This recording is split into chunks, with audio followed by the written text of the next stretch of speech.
세계 최대의 강국이라고 하던 아수르가 멸망하고 남쪽에 있는 애굽 나라가 점점 약화될 그때 새로운 강국 바벨론이 역사에 등장하게 됩니다. 그때 약소국인 유다왕 여호야김은 주전 605년 이후에 몇 년 동안은 바벨론 나라의 느부갓네살을 조공을 바치면서 섬겼지만은 배반하게 됩니다. 뒤를 이어서 이 유다 나라의 왕이 된 여호야긴 왕은 석 달 동안 통치를 하는 가운데 바벨론 나라의 느부갓네살 왕이 대노해서 수많은 군사를 거느리고 이스라엘이 예루살렘을 점령하려고 쳐들어오게 됩니다. 예루살렘이 함락되고 여호야긴 왕은 기술자와 병사들과 유다 나라의 백성들 중에 귀족들과 함께 바벨론으로 끌려가게 되었습니다. 이때의 선지자 에스겔도 거기에 제사장은 무리에 섞여서 바벨론 나라로 끌려가게 되는 것입니다. 그러면서 에스겔은 젊은 나이에 결혼을 하여 아내와 함께 행복한 인생을 살았으나 갑작스럽게 아내가 세상을 떠나게 되므로 혼자 남게 되었습니다. 그러므로 에스겔은 이렇게 아내를 잃어버리고 혼자가 된 그런 상태에서 나이 30세에 하나님께서 선지자로 불러 사역을 하게 된 것입니다. 그렇습니다. 그는 선지직을 시작하고 나서 주전 6세기 전반에 에스겔서를 기록하게 되는 것입니다. 에레미야는 유다 나라의 범죄를 질책하며 유다의 멸망을 선포할 때 에스겔은 유다 나라가 멸망하지만 다시 하나님의 은혜를 받고 이 유다 나라가 구원의 계획을 체험할 것이라는 사실을 말하므로 낙심하고 좌절했던 유다 백성들에게 용기를 심어주게 되는 것입니다. 그러면서 너희 중에 이 유다 나라가 조기에 귀환할 것이라고 말하지만 그렇지 않다. 거짓된 희망을 불식하라. 하나님이 70년 동안 바벨론 나라에 살게 할 때에 너희는 하나님의 말씀을 지키며 거기서 믿음으로 바로 살라고 강조하게 된 것입니다. 그러면서 이 에스겔이 말하기를 유다의 바벨론 나라의 포로 생활은 유다 나라의 범죄 때문이지 하나님이 연약하기 때문에 바벨론 나라가 심판한 것은 아니라고 하는 사실을 강조하게 되는 것입니다. 예루살렘의 멸망으로 절망에 빠져있는 포로 된 유다 민족들에게 유다의 예루살렘은 멸망하고 유다 나라는 멸망했지만 다시 유다 나라는 회복할 것이라는 사실을 전달해서 유다 백성들에게 아주 젊음의 그 희망을 전달하게 된 것입니다. 여러분, 이 선지서가 한 13가지가 있는데 그 중에 다니엘서는 이 유다의 정치적인 회복을 강조했지만 에스겔은 신앙의 회복을 강조하고 있는 것입니다. 에스겔이란 무슨 말입니까? 에스겔이라고 하는 이 말은 하나님이 단련시킨다 그런 뜻입니다. 바벨론의 포로로 잡혀간 거룩한 하나님의 백성 이 유다 백성들을 하나님이 연단하셔서 하나님께서 그들을 단련시킨다는 사실을 하나님의 섭리로 가르치고 있는 것입니다. 오늘 우리가 공부하게 되는 에스겔 37장의 말씀에는 이스라엘의 회복에 대해서 쫙 기록하고 있습니다. 그 당시에는 유다 백성들이 바벨론 나라에서 압제와 신음을 받으면서 고통 중에 있을 때 에스겔은 37장의 환상을 통해서 유다 백성이 다시 회복할 것이라는 것을 완벽하게 묘사해주고 있는 것입니다. 여러분, 에스겔서를 보면 36장, 34장에서부터 35장, 36장, 37장까지를 쭉 보면 유다 백성은 바벨론에서 해방을 받아서 그 바벨론에서 해방을 받아서 예루살렘으로 돌아온 이 유다 백성들은 다시금 신앙과 생활에 회복이 있을 것이라는 것을 아주 강조하고 있는 겁니다. 특별히 36장에는 하나님이 직설적으로 이 유다 백성의 회복을 말하지만 우리가 오늘 공부하려고 하는 37장에서는 비유적으로 비유를 사용해 가지고서 이 유다 백성의 회복을 강조하고 있는 것입니다. 여러분, 오늘 우리는 어디를 공부합니까? 1절에서 14절 말씀을 공부하는 거예요. 그런데 1절에서 14절은 뭐가 나오냐면 마른 뼈들이 이 십자수 계곡과 같은 넓은 곳에 죽은 사람의 마른 뼈가 거기에 해골들이 가득합니다. 그런데 1절에서 6절은 마른 뼈가 누구냐? 이스라엘 백성들이라는 것을 강조하고 있고, 그 다음에 7절에서 10절은 마른 뼈에 생기가 확 하고 들어가니까 마른 뼈가 살아난다는 사실을 강조하고 있고, 11절에서 14절은 이렇게 생기를 받아 다시금 회복하게 된 이스라엘 백성들이 바벨론 나라에서 해방을 받아 이 가나안 땅, 이 예루살렘으로 돌아갈 것이라는 사실을 강조하고 있는 것입니다. 어느 날 여호와 하나님께서 권능으로 선지자 에스겔에게 임재했습니다.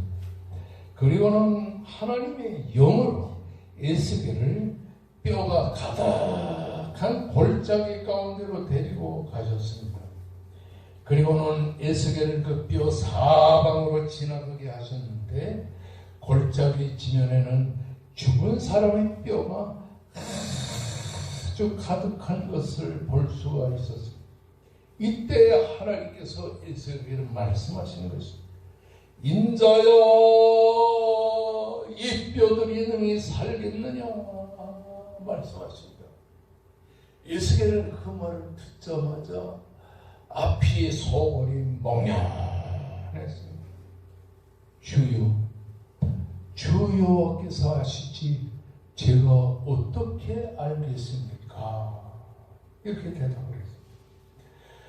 여호와 하나님은 그 에스겔에게 말합니다. 너는 이 모든 뼈들에게 대언을 하여 너희 마른 뼈들아 여호와의 말씀을 들을지어다. 주 여호와께서 이 뼈들에게 이같이 말씀하시기를 내가 생기를 너에게 들어가게 하리니 너희가 살리라. 생기가 죽은 뼈에게 들어가면 이 뼈가 살아나게 되는데 그때 살아난 뼈에 힘줄이 생기고 살이 덮이고 가죽이 덮이면서 거기에 내 하나님 내가 그 뼈들에게 생기를 부어놓으니 너희가 살아나리라. 또 내가 여호와인 줄을 그로 알게 하리라. 이렇게 말씀하신 것입니다. 에스겔은 하나님의 명령을 대로 마른 뼈를 향해서 대언을 했습니다. 너희 마른 뼈들아 여호와의 말씀을 들을지어다.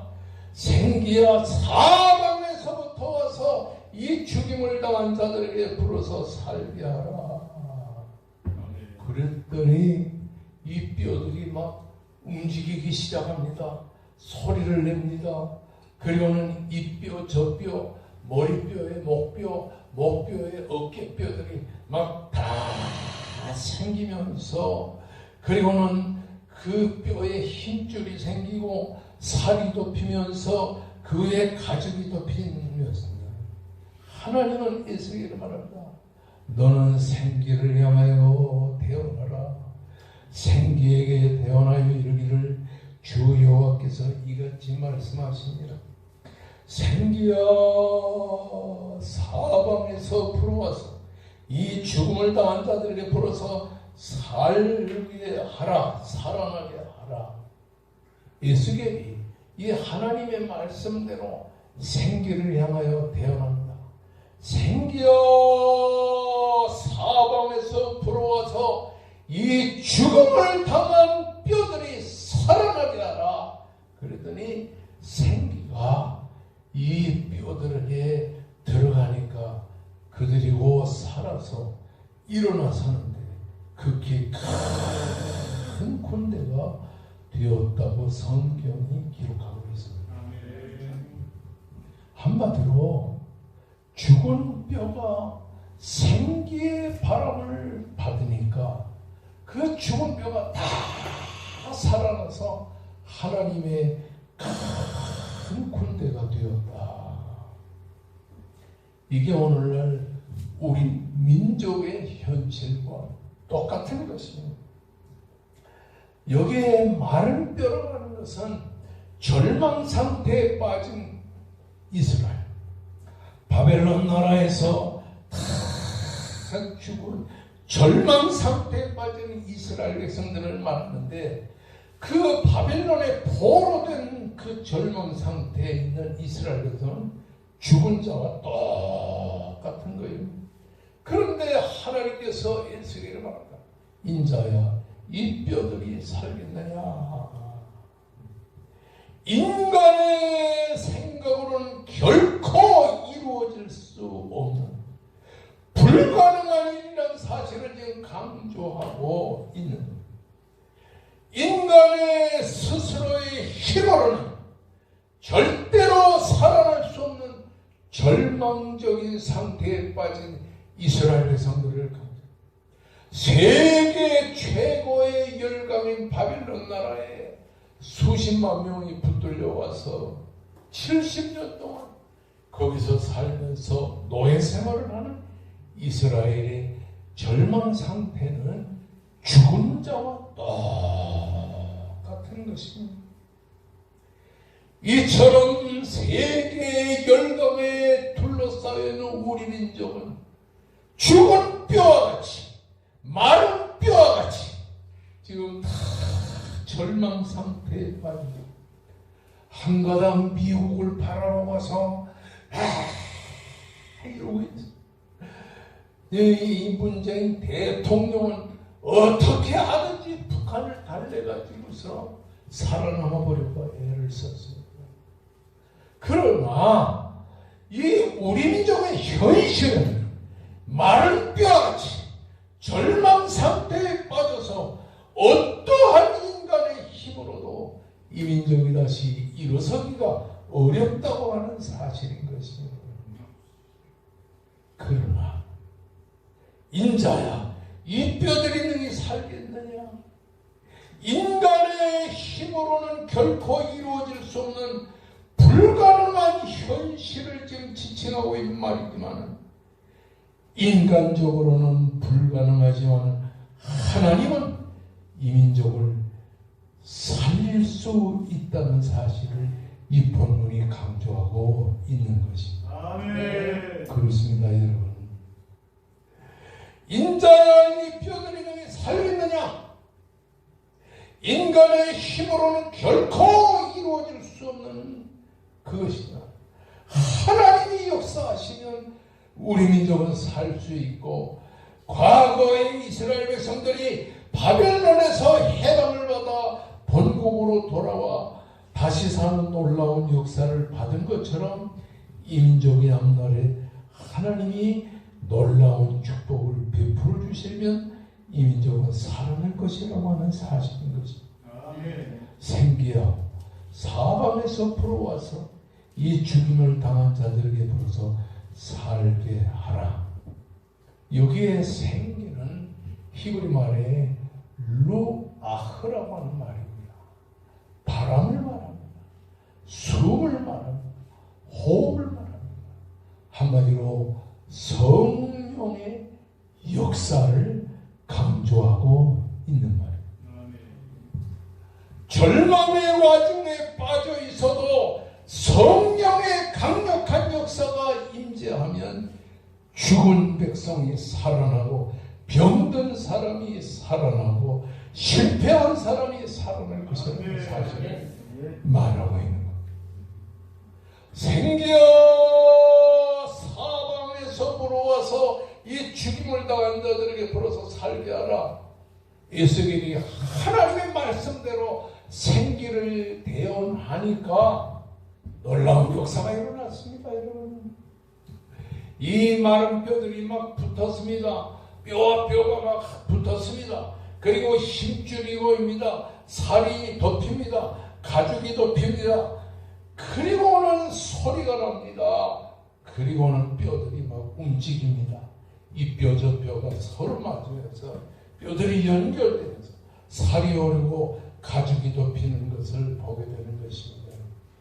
성령의 강력한 역사가 일어나면 죽은 생명이 이렇게 살아나는 부활의 역사가 있다고 하는 사실을 우리들에게 보여주고 있다고 하는 말입니다. 아멘. 오늘 10절 말씀을 보게 되면 살아 일어나서는 데라고 말했는데, 이것은 한마디로 인간의 전 인격적인 삶이 온전하게 회복될 것이라는 사실을 우리들에게 보여주고 있는 것입니다. 12절의 말씀을 보면 너희 무덤을 열고 들어가라고 말씀했는데, 절망적인 죽음의 상태에서 이스라엘 백성들이 다시 회복되는 놀라운 역사가 일어난다는 사실을 보여주고 있는 것입니다. 이것은 먼 훗날에 하나님께서 인간의 몸을 쓰시고 이 세상에 오셔서 육신을 입고 우리들에게 생명의 말씀을 증거하시다가 십자가상에 달려 돌아가시고 사흘 만에 하나님이 성령의 힘으로 예수를 다시 살게 하여 부활하는 모습에 하나의 그 내용을 우리들에게 강조하고 있는 겁니다. 아멘. 오늘 우리 민족이 살 수 있는 중요한 역할은 오직 성령의 역사입니다. 아멘.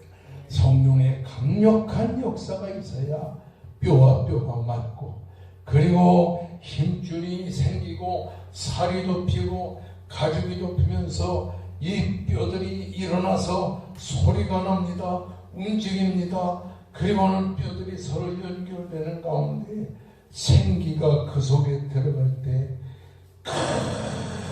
큰 이 군대의 역사가 있는 것처럼 이 민족이 하나님 앞에 바로 설 수 있는 놀라운 역사가 있다는 사실인 것입니다. 아멘. 오늘 부활절을 맞이하여 죽음에서 사흘 만에 다시 살아나신 예수 그리스도는 우리의 생명의 능력이십니다. 아멘. 우리의 은혜의 능력이십니다. 아멘. 예수 그리스도를 구주로 믿는 믿음의 역사에 진정으로 성령의 부활의 역사가 일어납니다. 그런데 오늘 본문의 말씀 보면 에스겔에게 대언의 영을 부어주니까 에스겔이 하나님의 말씀을 대언합니다.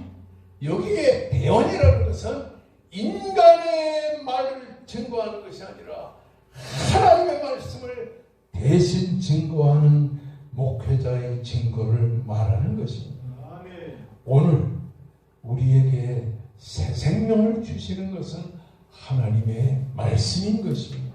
아멘. 말씀이 울려 퍼지는 곳에 생기가 역사하며 생기가 움직이는 역사가 일어나며, 말씀이 있는 곳에 생기의 역사가 일어나면 힘줄이 덮이고 살이 입혀지고 가죽이 덮이는, 그러면서 이 뼈들이 서로 소리가 나고 그리고 마주 연결되는 놀라운 역사가 있는 것입니다.